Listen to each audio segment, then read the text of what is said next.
안녕하세요, 뉴스반장입니다. 대단합니다. 이런 기세라면 아마도 기니스북의 신기록으로 기록될 듯합니다. 윤석열 정부 들어 압수수색과 구속영장이 남발되며 어떤 누구라도 자신의 말을 듣지 않는다면 탈탈 털고 잡아가둬 버리겠다는 의지를 불태우고 있는데요.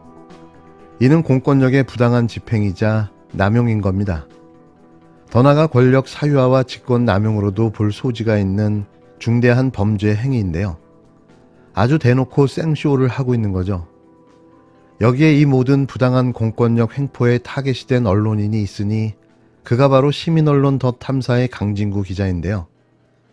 압수수색이 몇 번째인지 또 구속영장이 왜 다시 청구됐는지 알 수가 없습니다. 이건 그냥 대놓고 공권력으로 탄압과 복수를 하고 있는 건데요. 놀랍다는 말이 아니라 대단하다는 말이 절로 터집니다. 한동훈 장관 그 주거 침입 그다음에 스토킹이었고요. 이번에는 이제 청담동 그 술자리 그 의혹이 이제 명예훼손으로 추가된 겁니다. 지난번 한동훈 장관 거는 그 영장이 이제 기각이 됐는데 그 뒤로 두 달간 달라진 게 없거든요. 뭐 새롭게 수사가 사실관계가 더 드러난 것도 없고요. 결국은 저를 결국은 구속을 시키기 위해서 다시 그냥 밑밥 재료로 다시 재활용이 되는 것 같습니다. 청담동 술자리 건을 추가했다. 네. 이번에 영장에 그 내용이 포함되어 있습니까? 그 부분이 없습니다. 그 왜 없어요? 그럼 영장 구속사유 영장에 이제 구속사유가 적시돼 있어야 되는데? 그렇죠. 그러니까 그 조선일보 보도뿐만 아니고요. 그 저희를 명예훼손으로 영장을 청구하면서 왜 그 보도가 허위 사실인지 허위 사실로 판단한 근거가 전혀 제시되어 있지 않습니다. 그냥 단순히 수사 과정에서 허위로 확인이 됐다. 이 딱 한 줄만 있을 뿐입니다. 검찰이 시민언론 더 탐사 강진구 기자에게 두 번째 구속영장을 청구했는데요. 그런데 이번에 구속영장 청구 사유에는 청담동 술자리가 허위 사실이라는 근거가 전혀 제시되어 있지 않아 의구심이 커지고 있습니다. 서울중앙지검 조현웅 검사가 지난 16일 법원에 제출한 구속영장 청구서는 총 47쪽으로 강진구 대표의 범죄 사실과 구속의 필요성 등이 기술되어 있는데요. 그 내용이 모두를 경악시켰습니다. 강 기자의 혐의는 무려 4개가 넘는데요. 스토킹 처벌법 위반, 정보통신망법 위반 명예훼손, 폭력행위 등 처벌법 위반 공동주거 침입, 특정범죄 가중처벌법 위반 면담 강요 등이었습니다. 지난해 12월 청구됐다 기각된 영장과 비교할 때 다른 점은 크게 두 가지였는데요. 첫 번째, 한동훈 장관 자택방문과 관련해 면담을 강요한 것, 이걸 특정범죄 가중처벌법, 스토킹 처벌법 위반으로 봤습니다. 두 번째는 이세창 사무실 방문과 청담동 술자리 보도에 대한 혐의 등이 추가됐는데요. 지난해 12월에는 최영민 PD와 함께 구속영장을 청구했으나 이번에는 강진구 대표 한 명만 특정했습니다.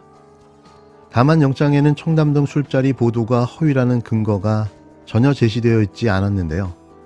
지난해 11월 24일 조선일보는 청담동 술자리는 다 거짓말이라는 제목의 기사를 통해 서초경찰서에 출석한 첼리스트가 본인이 한 말이 거짓말이라는 취지의 진술을 했다고 보도했습니다. 그러나 영장에는 첼리스트의 진술이나 휴대전화 포렌식 결과 등 더 탐사의 청담동 술자리 보도가 허위라는 점을 증명할 구체적 증거가 전혀 적시되어 있지 않았는데요. 20일 방송에서 더 탐사는 청담동 술자리 의혹을 두고 구속을 하려면 먼저 청담동 술자리가 왜 허위인지 그 부분에 대해 경찰이 수사 결과를 내놓아야 한다며 납득할 만한 수사 결과를 제시하지 않고 더 탐사의 취재활동이 명예훼손이라고 보는 것은 법치국가에서 설명하기 어려운 부분이라고 꼬집었습니다. 영장에 적시된 내용 중 사실과 다른 부분도 대거 발견됐는데요. 더 탐사 측은 영장 내용을 분석해본 결과 허위사실 또는 교묘하게 왜곡한 부분이 89군데나 발견됐다며 대표적인 허위사실로는 한동훈 장관 자택 도어락 해제 시도라고 설명했습니다. 이 부분은 당시 촬영된 유튜브 채널 라이브 영상에서도 분명히 드러난 부분인데요.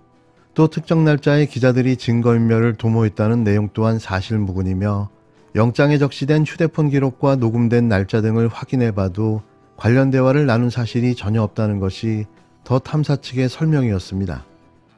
아울러 말미에는 피의자의 행위는 취재윤리에 배치되는 행위라며 단순한 도덕적 비난의 대상에 그치는 행위가 아니라 그 수준을 넘어 명백히 국가 형벌권 발동의 대상이 되는 행위로 봐야 한다고 적시했는데요.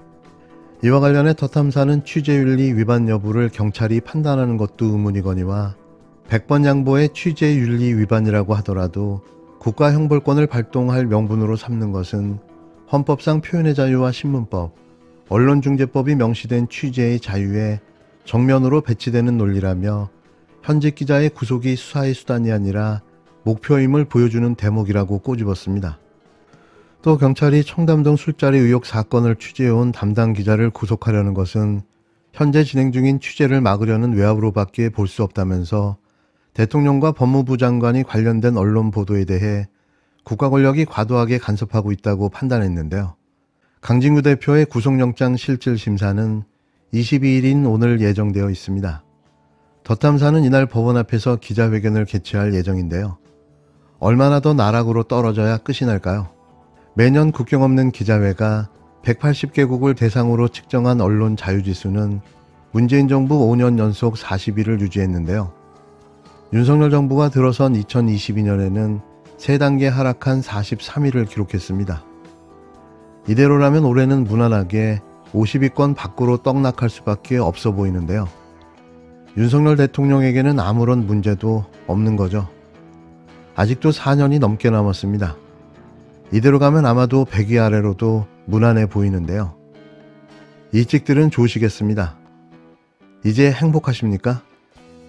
회계 투명성을 거부하는 노조에 대해 재정 지원을 계속하는 것은 혈세를 부담하는 국민들께서 도저히 납득하기 어려우실 것입니다. 강성 기득권 노조가 금품 요구, 채용 강요, 공사 방해와 같은 불법 행위를 공공연하게 자행하고 있습니다.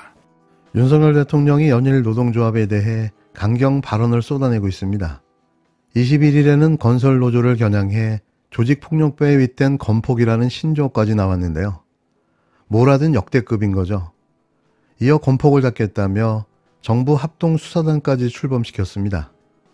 노정관계는 헌정사상 최악으로 치닫는 분위기인데요. 뭘 하나 제대로 하는 게 없는 국정운영과 계속해 드러나는 김건희 씨의 범죄 사실을 감추기 위해 또 엄한 노조 탄압을 하고 나선 겁니다. 또한 윤 대통령이 이렇게 노동조합에 대한 강경 대응을 이어가는 건 지지층 결집에 유리하다는 판단 때문으로 보이는데요. 또 엉망진창이 되어버린 국정운영과 자신의 일가족에 대한 범죄가 드러나자 이를 물타기 하려는 의도로 보여집니다. 한심한 작태인 거죠. 속이 너무나도 뻔히 들여다보이는 뻘짓인데요. 노동계를 적으로 돌리는 노동개혁으로 노정관계는 사상 최악으로 치닫고 있습니다. 뭐라든 사상 최악입니다.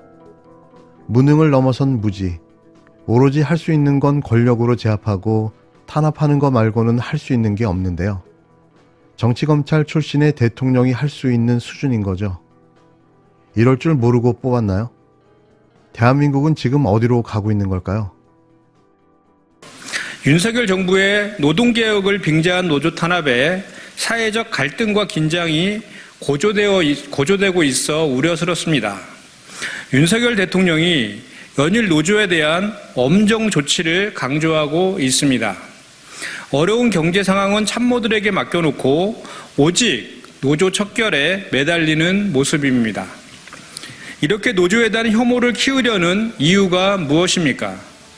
자신의 마음에 들지 않는 사람들은 대한민국에서 살아갈 자유가 없는 것입니까? 노조만 사라지면 경제가 살아나고 민생이 회복됩니까? 윤석열 대통령의 입에서 경제와 민생에 대한 걱정은 들을 수 없는 것입니까? 심지어 윤석열 정부는 회계자료 제출을 거부하는 노조에 정부 지원금 중단과 환수 등의 초강수 조치를 예고하고 나섰습니다. 윤석열 정부는 회계자료 제출의 근거로 노조법 규정을 들며 노조를 압박하지만 이는 노조의 자율성을 침해하고 노조를 탄압하려는 의도로 볼 수밖에 없습니다. 더욱이 질서 위반 규제법을 꺼내 들며 노조에 대한 현장 조사를 겁박하는 것은 노조법마저 유린하는 폭거입니다. 윤석열 대통령은 대화와 타협을 통해 풀어가야 할 문제를 강경책 일변도로 몰아붙여 사회적 갈등을 키우지 말아야 합니다. 윤석열 대통령은 노조를 사회악으로 규정하며 사회적 갈등과 분열을 부추기는 혐오의 정치를 멈추고 대화와 타협을 통한 갈등 해소에 힘써주길 바랍니다.